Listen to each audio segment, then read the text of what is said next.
Hey everybody, welcome to the Faith and Fandom Podcast, Artist Alley Aftermath Edition.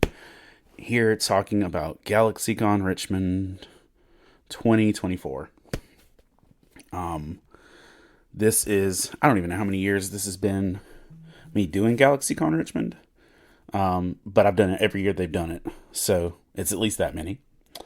And yeah, it's a show that is a good show for me in terms of response and usually sales and Geek Church and stuff like that, which is, why I'm there in the first place. But yeah, let's jump into it. This was kind of business as usual in terms of how I do things to go there. I grabbed my daughter Rosa, which, by the way, she fights for this show. She claims this show as her show. She doesn't want any of her sisters to go to this show. She wants it to be all her. And I try and indulge that as much as possible. It's to the point that she chose missing a recently reconnected friend's Sweet 16 party to go to this show. Like, parentally, I advised against her going to this show because I was like, dude, you just kind of got this person back in your life. I don't know if it's worth risking that relationship to go to this con. Maybe you should go to this show. Maybe you should go to your friend's party so that you can like shore up, because this friend showed up to her 16th party. And I'm like, as a dad, I'm like, please go to this kid's party. And Rosa talked to her friend and she's like, oh, Galaxycon? Nah, go. So the friend told her to go against my better advisement. But yeah, Galaxycon went on as it normally does for us. I picked up my daughter from school early. I left work early, and we headed up to Richmond around 1:00 on that Thursday. And took our time getting there. Saw a bad wreck on the way there. An 18-wheeler on, I want to say 95 southbound somewhere in Virginia the truck had burned down to the bottom metal frame. Everything else was gone. And 95 was backed up for like 15 miles. So it's always one of those things, like, I look at situations like that, and outside of simply the human tragedy of it all, I also look at the logistical fact of, if I was in that lane, I would like absolutely miss getting to a show on time, which is one of the reasons why I push to try and be early to shows. Because you never know when stuff is going to happen like that. And so made it to the show, to Richmond eventually. And it's the point now that, we know where to park, how to get in, pretty comfortable with everything. Rolled in, went to set up. And my booth was sandwiched between a print dealer who I've seen at multiple shows. She was just at Charleston with us, Captain's Comics. And the booth beside us on our right sold plush squishies of ferrets, various pride flags and pins, and anarchy stickers. So, it was a party between our various patrons and everything else, but they were cool. We were cool hanging out with them. Hopefully we were a blessing to them. I gave one of the dudes an applesauce and talked to him when he was struggling with anxiety while we were there. And, overall it was a solid experience. And I felt like we had good interactions just with our immediate booth mate. I always have tension about how much space we take up, and the booth directly behind us went ham. Like, not in a bad way. They were swinging for the fences in terms of their space use. They had 3 pop-up banners and added a side table. We are on the middle halfway point of an aisle, so we set up the t-shirt rack to almost be like a door to our booth. And I tried various things. Every show is different in how we set the booth up, but I was trying to make sure This was back with the shirts, and I have to talk about the shirts because I've complained about them on the last two podcasts.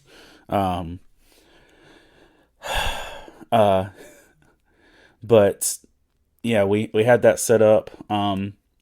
This was also one. Yeah, it was just a different setup, and you can check out the pictures online if you want to see what it was like. But yeah, we set up our booth, got done probably close to 7 o'clock, and Ashley from Fangirling Over Jesus met us right when we were finishing up to go get our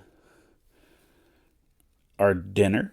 And so our tradition when we go to Galaxycon Richmond is that we go to Juan Gonzalez, which is my favorite restaurant in Richmond. It is a Mexican Asian fusion restaurant, and it's about 3/4 of a mile from the convention center, if that much. Honestly, it's probably half a mile, but you just got to go around some buildings to get there. And we've eaten there every year we've done Richmond, and it's just kind of a staple for me.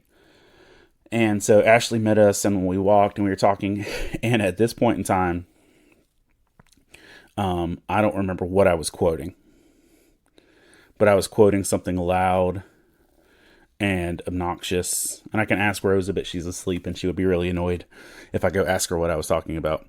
But I was talking to Ashley and Rosa as we were walking down the street, and I did something big and boisterous and loud and dramatic, like really loud noise, yell, goofing around. I was quoting something. For the life of me, I can't remember what I was quoting, but I was quoting something that Ashley had never heard of, and I was, talking about that. Somewhere in there, I think Outcast came up later, but I was talking to this, and I did this big loud noise. And then we stopped at the crosswalk, and there was a pink lowrider vehicle, and a gentleman in the driver's side of that vehicle looked me dead in the eyes, and said, "Hey man, you scared the poop out of me," but didn't say poop. Because whatever noise I made literally scared him to the point that he almost ran the stop sign. And so, but he's just like, "Hey man," he said it the most deadpan, so serious. He's like, "Hey man, you just scared the poop out of me." And then we all, literally that guy laughed, I laughed, and he drove off, and we laughed about that until we got to the restaurant. As we were sitting down, Ashley realized and pointed out that this is the first meal we've ever shared. We've been friends for years.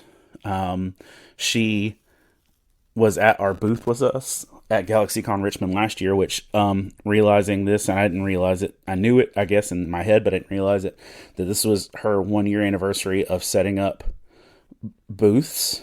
Even though she's had a store forever, this is her first year anniversary of setting up booths. And in the past year, Ashley has gone to do more cons and greater distances than I've ever done in a year's time, dude. She's done Ohio, she's done Texas, she's done Cincinnati. She's gone across the country in places I've never gone, and she's taking more stuff with her.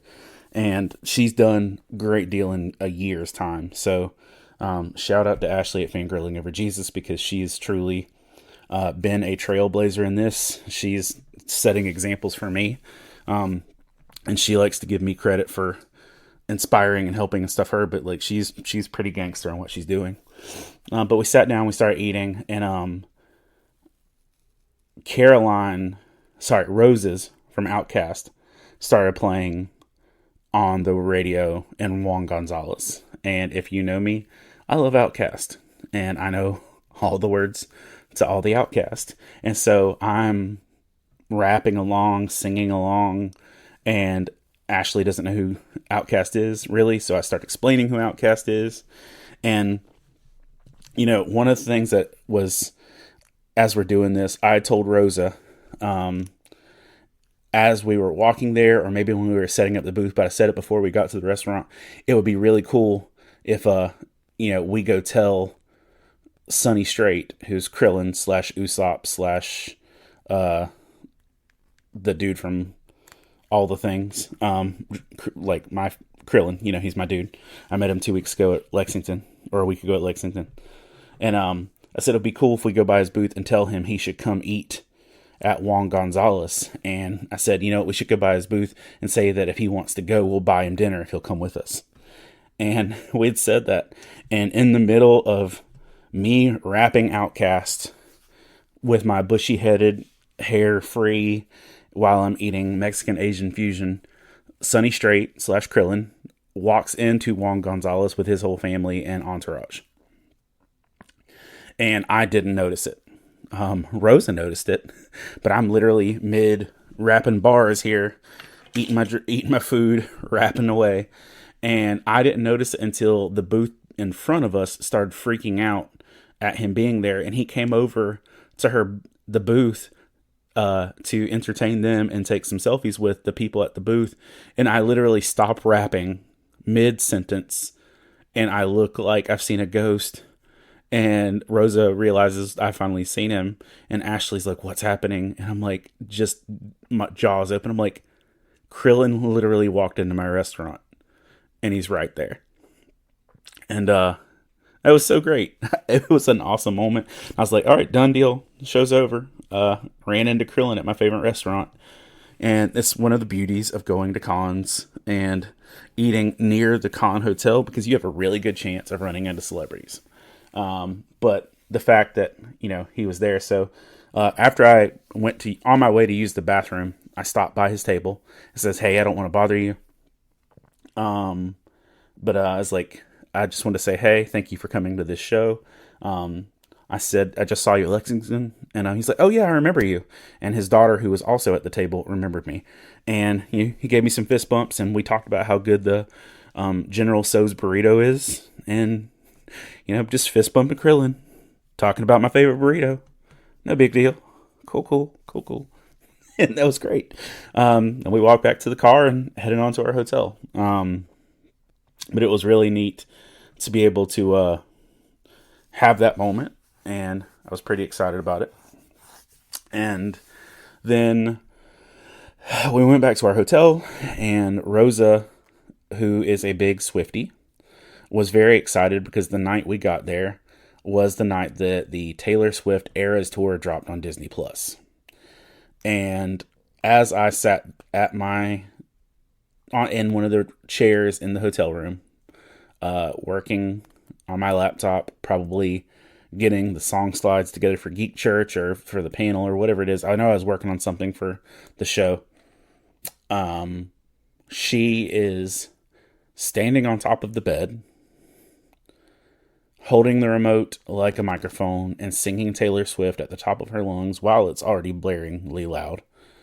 And she's dropping onto the bed, doing choreography to precise moments in the song. And I let that go on for about an hour until it was like 11:30. And I'm like, okay, well, we got to stop, bro. We got to stop. And it's like too loud. I'm worried we're going to get kicked out of the hotel.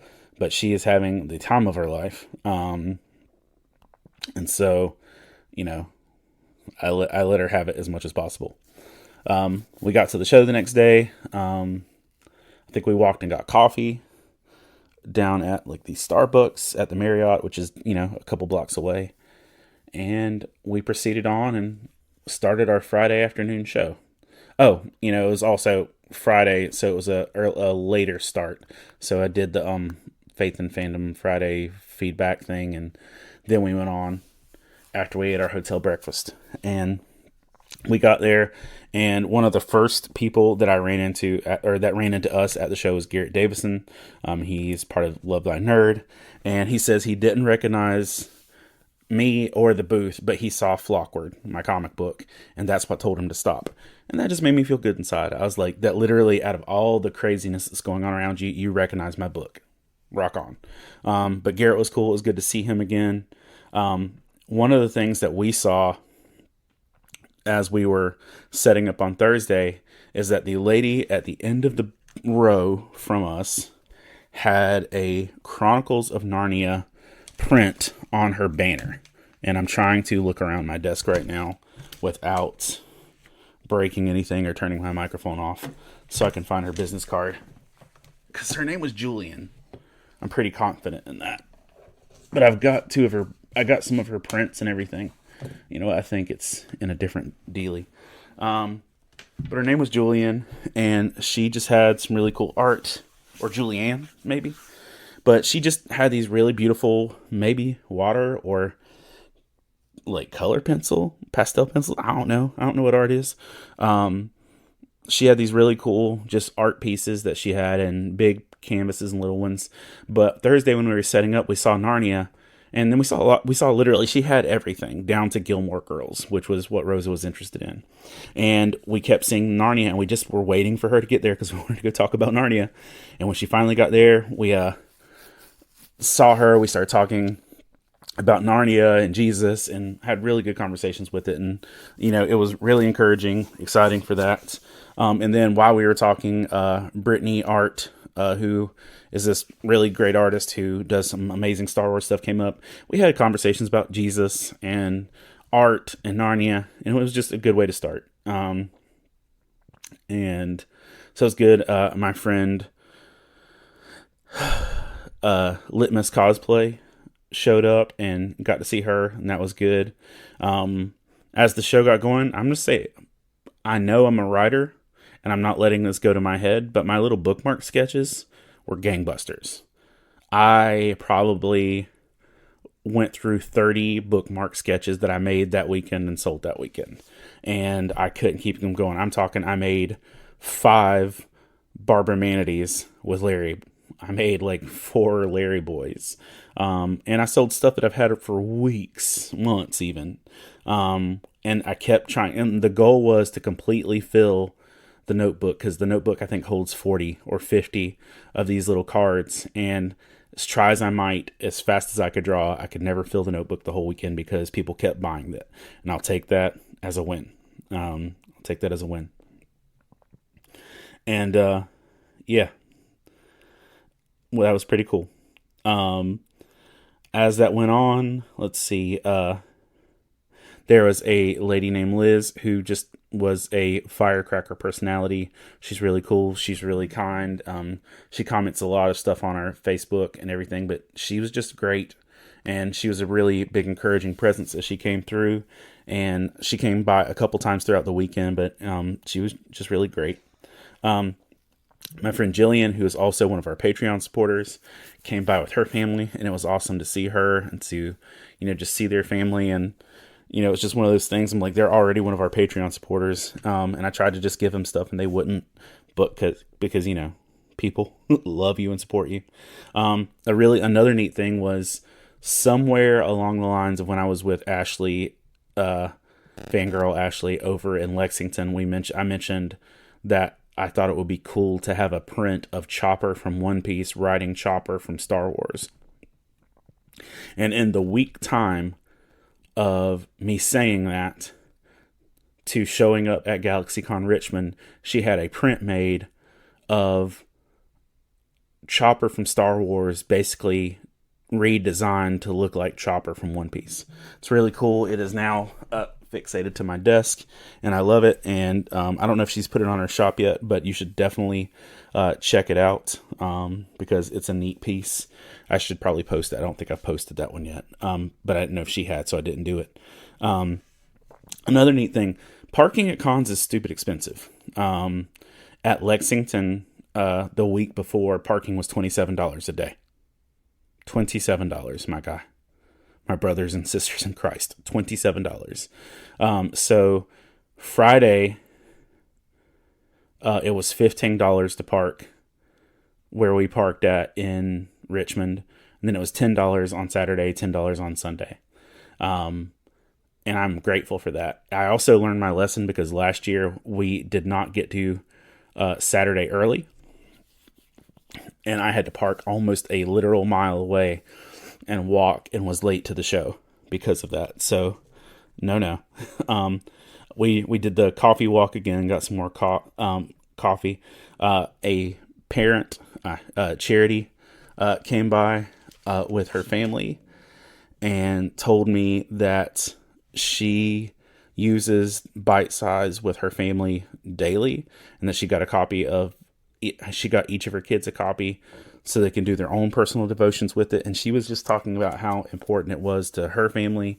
And listening to that was just like making my heart overflow with encouragement. But then I look over and Rosa's holding back tears as she's listening to this story. And it was just neat. It was neat to get that opportunity, because I'm not cool to my kids. And I don't do this stuff to seem cool to my kids. But I think it was encouraging for her to see just some of the fruit pay out, because a lot of times I'm on the road and I miss a lot of things, doing cons and weddings and DJing and stuff like that. And I think it's encouraging to them to see that the stuff that I'm doing is not just me out here, eating tacos with Krillin. That's actually ministry and doing important things. And then, we ran into another family that has all of our books, literally everything I've ever done. And they were just really cool. We went to go meet Cristo Fernandez, if I said that right, but it's Danny Rojas from Ted Lasso. And because there was only 3 people in his line, and it was Friday, and we knew that it would be better, or it was Saturday, and we knew it would be better to go than when it was just thicker or whatever. And we met him. He was really nice. But it was the funniest thing, because I have a Samsung phone. It's an S23. It's not ancient, but it is also not the newest cool kid out there. And he could not operate my phone. He tried to take a photo. He tried to take a selfie with us, and for the life of him could not operate my Samsung phone. And then I felt like an awkward old man. But him not being able to operate the phone was one of Rose's favorite things. Yeah. Also, one of the funny things is Danny Rosehas's manager, or our agent, whatever he was, I overheard him talking to the handler at Galaxycon. He's like, "Hey, listen, when these people leave here, I'm going to take Cristo and we're going to leave, and we're not coming back for the rest of the day." And she's like, "Is he okay?" He's like, "Oh yeah, he's fine. I just don't want to be here." The agent literally was going to steal the talent because he was tired of hanging around the con. And I thought that was horrible for the people that were waiting, but also pretty gangster. But there also wasn't like a crazy line either to get to him. Cristo was not the original Ted Lasso thing, and honestly, the online response when they announced Ted Lasso cast members was mixed. Of people like saying, "Who's Jamie Tart?" But listen, I love Ted Lasso, and I walked around saying "football is life" for like hours after meeting Danny Rojas in person. I had bought his Funko Pop this past week specifically to get him to sign, but it was an extra $40 or $50 to get him to sign it, and I'm like, nah, this photo is cool. I'm good with that. I on Saturday had our discussion panel, and it went a little bit later because, or it was had to end shorter. One, because the panel in front of us went long. They literally went up until the point my panel was supposed to start, and then they had a volunteer / staff person there saying, "Oh, it's okay, you've got 15 more minutes." And I'm like, "Actually, no, my panel starts right now." Oh, I was like, "Well, there's normally a 15-minute buffer." And I was like, "Yeah, that was 15 minutes ago. That's over now." And so they were literally there over their time. And then I had technical difficulties with the projector and just all the things. And so I did not get through all the things I wanted to get through, but I feel like the conversation was good. And that there was a good mix of people. There was a lady talking about mistranslating the word witch in the Bible, and that the witch in the Bible isn't really what what we consider witches. And, this is a discussion panel. And this is one of the things I have a disclaimer starting out. Is like, you're all right to share your thoughts and feelings with this, and that we all have to be nice and respect each other. I'm going to share mine. Y'all can share yours. But you could also hear a collective in in the room when the lady said that. And my friend Deb, who is Litmus cosplay, she has a master's in theology, and so she's like went to talk to this lady and like, hey, if you want to know translation stuff, I can help you. But it was just really good. Had really good conversations with it. Again, it didn't go as long as I wanted to. I didn't cover everything I want, but it was encouraging, and I really got to talk to some good people. And there was a lady there who is 100% focused on Judaism and Jewish representation. In fact, she was doing a Jewish representation panel before my panel last year, and I recognized her the minute she talked. And but it wasn't how I wanted it to go, but it also wasn't bad. And it was good to see the people in there and to be able to talk and have these things. I also got to meet Nerdy Girl 501. What's her Instagram? Like this young lady and her husband were at my booth talking to me, and she was talking about having connection and stuff, and following my Instagram and things. And then I didn't know her name. And then she mentioned her Instagram. I'm like, oh, Nerdy Girl 501. Yeah. And because it's just so funny to me that we can literally be in this world of all these connections and we only know each other by our social media handles. Because I promise, I didn't know this girl's first name, but I knew Nerdy Girl 501. And she makes great posts. She does good content. She has a cool TikTok. And it was just a good experience to meet her and to have some good conversations with her. But like, again, people by their Instagram handles. And so I make this statement. I've made it before. If you meet me at a show and we're friends on Instagram, tell me your Instagram handle so I know who you are. Because I promise I recognize your face, but I may not know your government name. But yeah, we had to take a back road home after Saturday night because the interstate was under construction and it took a little bit longer. And if you've been to Richmond, Richmond has a variety of places, like in conditions and socioeconomic labels and all those things. And one of the things, we were in a very hoodish area of Richmond, and Rosa and I both started laughing because we saw a billboard that says, have information on a shooting, tell someone. And we're like, that's when you know that you're really in the hood, is when there's a billboard asking you for information on shootings. Because this isn't a one-time thing. They happen often enough that you can leave up a permanent billboard. And I was like, you know what? We live in a fallen world. Here we are. God bless you and your family.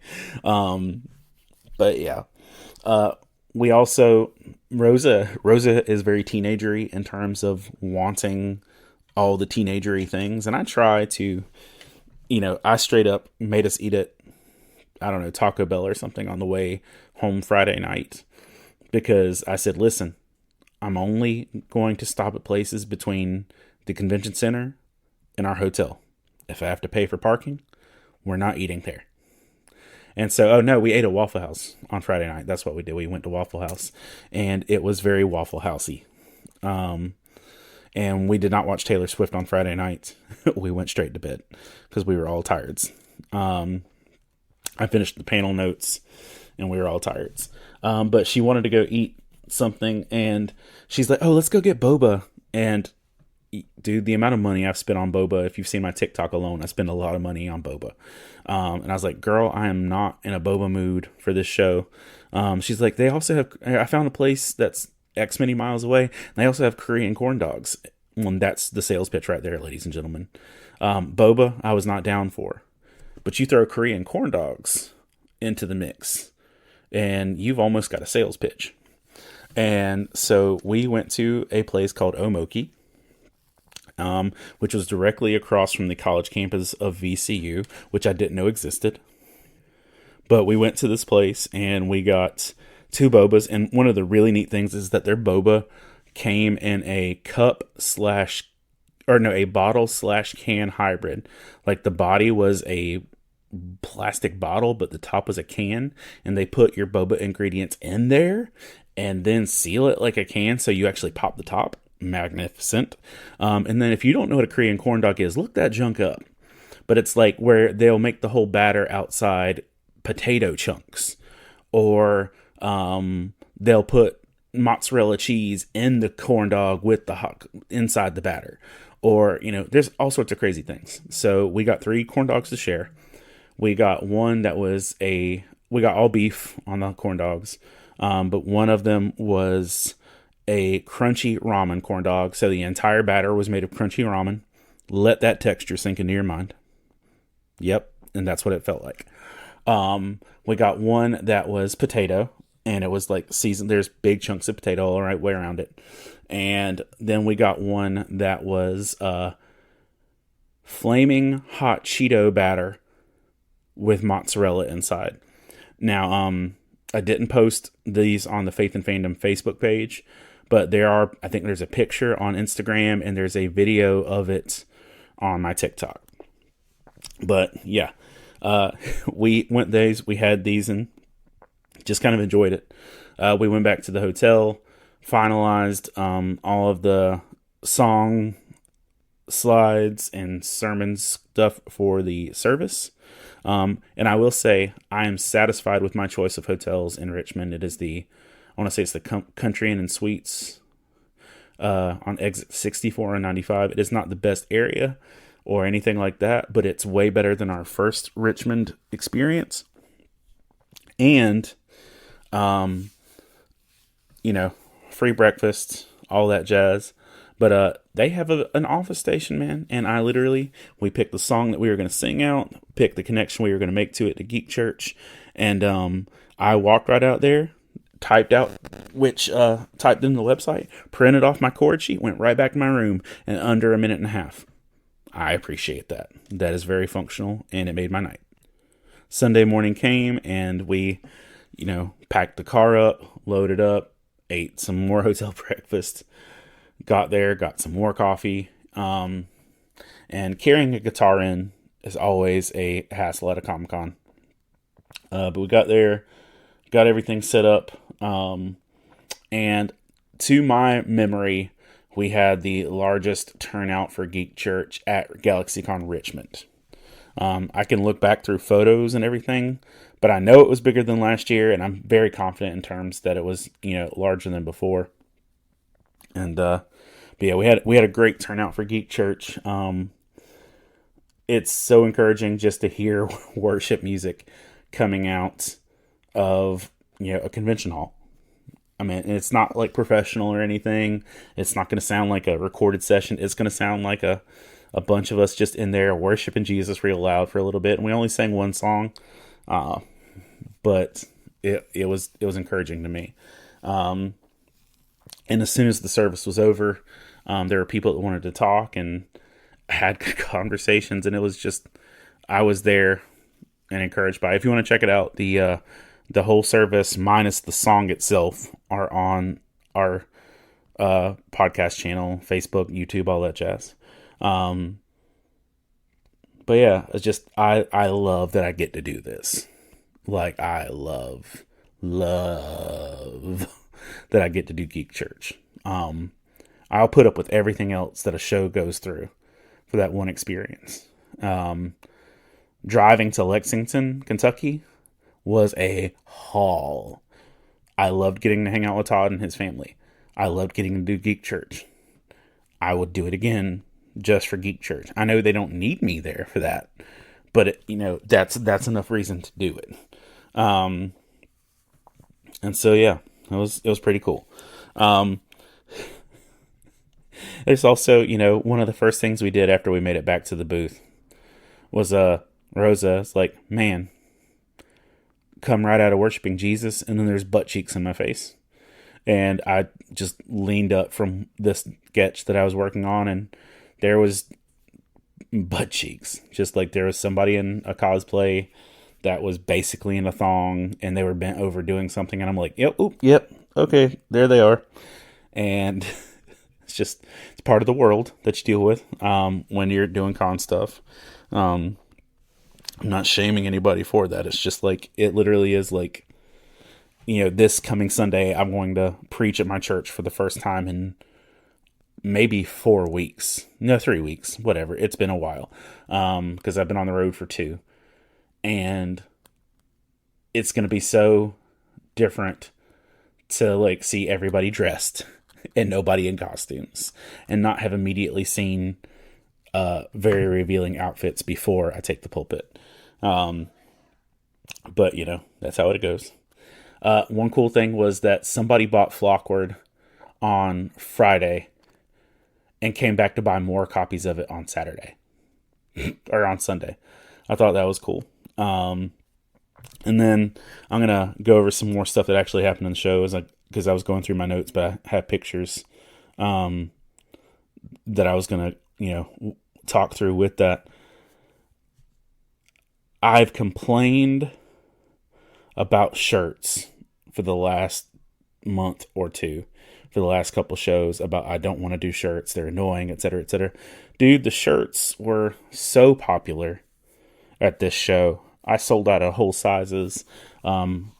It's quite possible that half to 60% of the sales we made at this show came from shirts. And there were people that were just really encouraged by them. And I just, like, every time somebody bought a shirt, I'm like, meh, meh, meh. I was like, I don't want to do shirts anymore, but I might have to do shirts anymore. And then today, while I was at my Muggle job, my t-shirt provider, who I haven't spoken to, since like October, said, "Hey sir, just wanted to see if you needed some shirts." I'm like, okay, Lord, we'll see how this plays out. But yeah, that's absolutely a thing. But yeah, all right, let's go through some con postings and double check, see what else I'm leaving out of here, because I know I'm leaving stuff out. That's my little podcasty noise.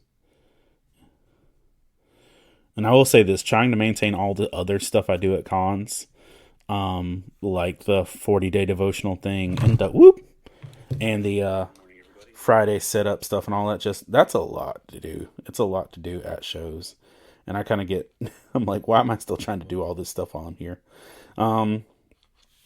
But yeah. Also, this show premiered 2 new stickers. One that says hydrate or dihydrate. A friend of mine said that recently, and I thought it was a dope idea. Made that a sticker. Also, I made a Shepherd book sticker. It says how you get there is the worthier part. Has a Bible, a strawberry, and a shotgun. If you're a Firefly fan, you know all those references. But yeah. You'll see and looking through my photos, Jillian's family's in there. Amazing. Garrett's. There was a lot of Chopper cosplays this weekend. And I love Chopper. And it was really cool to see all the different Choppers that were there. Saw Purah from Tears of the Kingdom. That was cool too. So with the fandom discussion panel, you can see that on our Facebook and Instagram and stuff.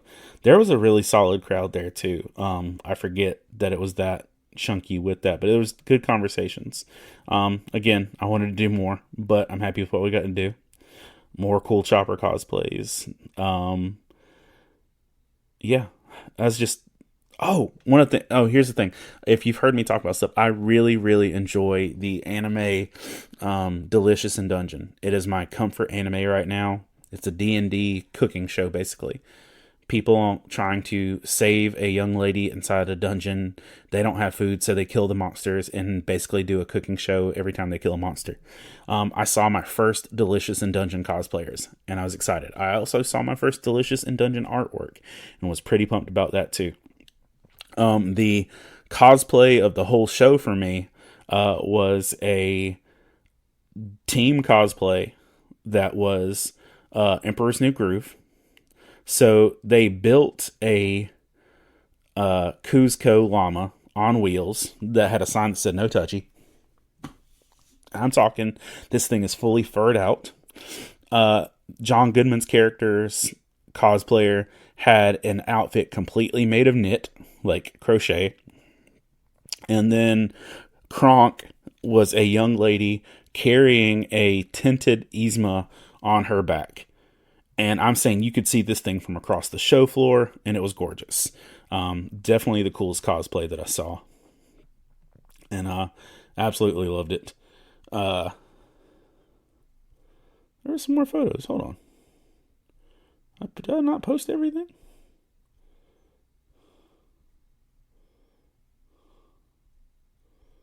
I sure didn't.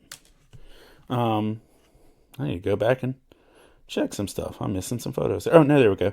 All right, so I ran into two young gentlemen who came by and just super I think to default myself so that I'm not always discouraged when people are ugly or mean at the table, that I kind of keep my expectations about people's interests real low.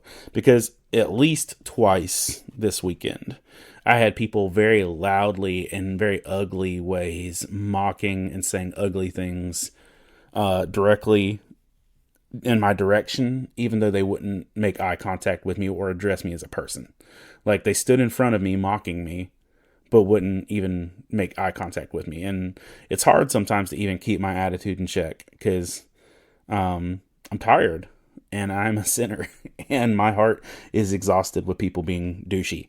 And so I have to kind of pace myself not to get my high hopes, I've got to, so that I can be kind of even keeled. And these two young gentlemen walked up, and I'll say this, these dudes were cool. I'm an old man. These guys were cool. These were the cool kids in school. And I was like, and if I'm judging books by covers here, I'm like, these guys are too cool for my booth right now. Like, these guys are young, hip, they're with it. I don't really talk like that, y'all, but I'm just, intentionally dating myself. And I thought, these would probably be guys that would be like, okay, whatever. Man, they were so kind and so intentional in listening and so encouraging. And I actually loved our whole experience together. And we talked for a while, like a good 10 to 15 minutes. And they were just so encouraging with everything. And when it got down to the time, they were both getting shirts and books. And when it got down to pay, I think they got 2 shirts and a book or something to that effect. And I don't know, whatever. When it got time to pay, they asked if I had Apple Pay, and I don't have Apple Pay. I'm not cool. And then we tried to do Cash App. Well, this was another thing too, and this was a big frustration to many of the vendors that were at the show, is that the Wi-Fi was not functioning well at the show. So the people that depended on the Wi-Fi to actually make their sales and stuff like that, they were deeply struggling. By the grace of God, I could run my credit card sales through my Square even without Wi-Fi, because my cell phone signal was strong enough, but many people couldn't. And so I didn't have Apple Pay, and we were going to try and Cash App, but because the dude's phone didn't have signal, he couldn't Cash App me. And he literally had already bagged up the stuff, and we'd had all these crazy encouraging conversations. I was like, dude, I'm not sweating you. You have my Cash App. When you get up to street level or wherever, PayPal me what you owe me if you want. PayPal, yes, just send me the money if you want to. And, it's like, I don't know that I would normally do that for everybody, but these dudes were really, really encouraging, and they had made my day.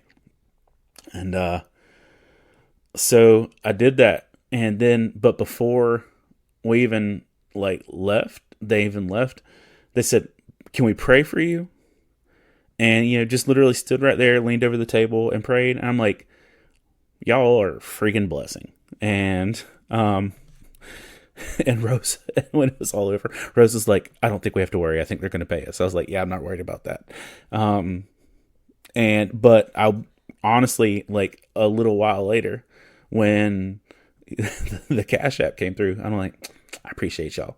But literally, them just stopping to pray for us and to encourage us was so life-giving all on its own. And I'm telling you, that makes a big difference. Like last week at Lexington, Todd came over to pray with me, and he also went and prayed with Ashley, and I greatly appreciated that. But these gentlemen just taking time to pray with us was wonderful, and I treasured every bit of it. I treasured the encouragement of all the people that actually got to stop and talk to in that capacity.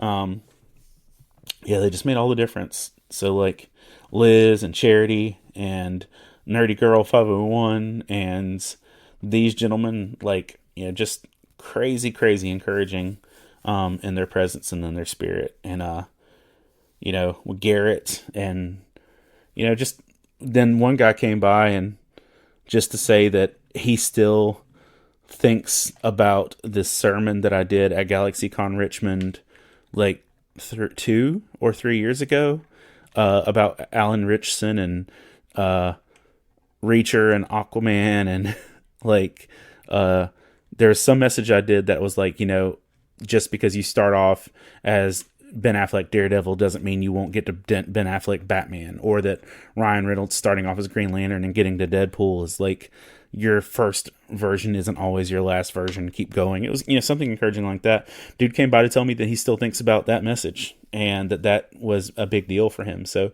I appreciate the encouragement, because listen, I'm at that booth to be encouraging, but please understand I am a person and I need encouragement too. So I hang on to that encouragement every time I get it. Yep. Geek Church was dope though.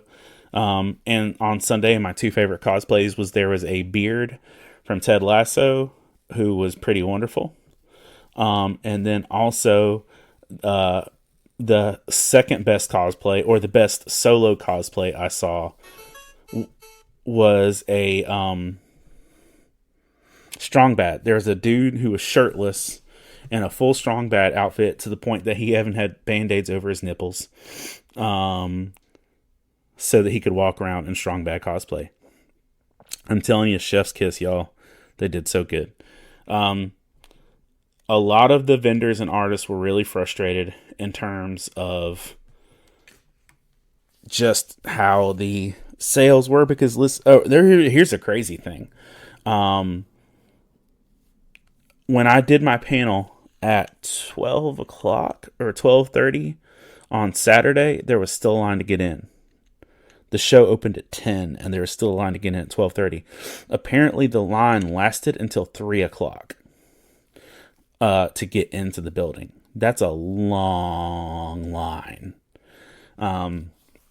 So much so that they have made the show, it's official that next year it will be a 4-day show. And how that goes. And yeah, there's a lot of traffic, but then artists were feeling like where they were wasn't always fruitful. Like we were kind of tucked in a corner. But I don't know, man. It's an open show floor. People are going to walk where they're going to walk. But there just comes a point once you've been walking by stuff for so long that it just kind of becomes ad nauseum. And you can walk around the same show floor for 2 days, and depending on where people are standing when you walk through, you might miss something the first time. But there were unhappy people for internet and show floor and stuff like that. I signed up again because I get to do Geek Church, and until I don't get to do Geek Church, and even if because it's still a good response, because I'll figure something out. But as long as God allows me, I'm going to keep doing that. And here's the deal. I went into this weekend thinking this was probably going to be my last Galaxycon Richmond, and there was a lot of people that made it very clear to me that they appreciated my presence in that area, and I don't want to miss those opportunities. Not that people have to need me, but I want to be salt, light, love, and encouragement where I can, when I can, as long as I can. It was really great to have my friend Deb at the show, and she was going through her own stuff, and that's not my story to tell. But it was great to have her, and she was overcoming adversity just being there. Um, and it was great to have Ashley for a couple days there. I got to run into my friend LJ's son. Uh, as he was there. It's not really his son, but he's a kid that competes against us in Nerd Slam all the time, and he's won Nerd Slam several times, but he was there kind of checking out the vibe. But it was a good experience overall. And I walked away pretty encouraged with it. In terms of response, I sold out of 4 books, maybe. Now, I didn't have as many books as I needed. And I don't have enough books to do my next show unless I'm doing books 7, 8, and 9. But it was a good response. Messages were good. Just commentary was good with it. I was encouraged by it. But once it was over, we loaded up. We headed back and just kind of burned rubber to get back to the house. Because we had school and work and all the other things waiting for us. But yeah, that's kind of the aftermath of Galaxycon Richmond. But I will say this. This was a profitable, air quotes, show for us. We had our most sales of the year. Now, granted, I've only had 3 shows, so it's not crazy hard to be our most profitable show of the year. And it's a Galaxycon, so it technically should be. But that being said, even though it was a profitable show for us, it was not a profit show because we made our table back, but we didn't cover our hotel. And we didn't cover parking or food or things like that. So technically it would be a loss. Would be, I say, because our Patreon supporters literally help make this possible because of how y'all do things and how you love and support and encourage us. And so I say this at the end of every podcast, but I really need you to understand, even though this was a good weekend for us, the only way we were able to do this is because people like y'all have been donating and sharing and pouring into this for the months leading up to it. And thank you. Thank you for doing that. Real quick, I want to say thank you to all of our podcast or Patreon supporters: Adam Davis, Rebecca Godlove, Patrick Gale, Sarah Lewis, Christina Ray, Jason Bullock, Chris Poirier, Jeanette Skaggs, Caleb Grimm. Just a pause there. These guys have been pouring into Faith and Fandom for 4 whole years straight. Zach Harris, John Jacobs, Todd Turner, Mike Perna, Jason Crutchfield have been with us for 3 whole years. Jillian, Jay Sheed, Candace Davis, Alicia Glenn have been with us for 2 years. And then Scott Ward, Tesh Norton, Ron Petit, John Herman, Matthew Coleman, Jamie Montgomery have all been with us for a whole year. And then Colin Sproles has jumped in. Y'all have been pouring into this. And I kid you not that I wouldn't have been able to keep doing this. Now, I've got a muggle job on the side now, which will help my family financially a little bit more. But I also have a kid going to move to freaking Durham to do the School of Math and Science and college and all his cars and insurance. And I believe firmly that God provides when the needs arise. But I just want to say thank y'all for being the people that help meet the needs. I am officially on kind of a pseudo hiatus for cons for the immediate future. For at least the next almost 2 months, I believe. I believe my next show will be May 18th in Asheboro, North Carolina. And it's not any reason I'm not doing anything else. It's just the fact that DJ life is picking up. This is wedding and prom season. So heading into this, I have a wedding this weekend, a prom the next weekend, a wedding the next weekend, a quinceanera that weekend, another wedding the weekend after that, and then another prom after that. Just a whole bunch of stuff. So I'm in that season. I even have a wedding on Free Comic Book Day, which is May the 4th. I've got some friends who are getting married on May the 4th, and they're not even nerds, and that hurts my feelings. Because they don't care. They're missing a perfect opportunity. But I will be at whatever the library con that's in Asheboro. I'll be at that show on May 18th. Then the next con we'll be at will be Heroes Con on Father's Day weekend. And then the rest of it, we're gonna see where we're going after that. Galaxycon Raleigh, definitely. There also might be some in July that we're doing. And I've got Smoky Mountain Comic-Con in August. And I got 2 other potential shows in August that I'm looking at as well. So there's more stuff to come. But for now, I'm going to be grounded for a little bit, do some DJing, mail out some comic books now that those are here and doing orders. And yeah, hopefully maybe start working on book 10 a little bit more. Thank you for taking the time to listen. Thank you for your encouragement. Thank you for all the ways you support and help make Faith in the Fandom possible. And I will see you at a con soon. Bye.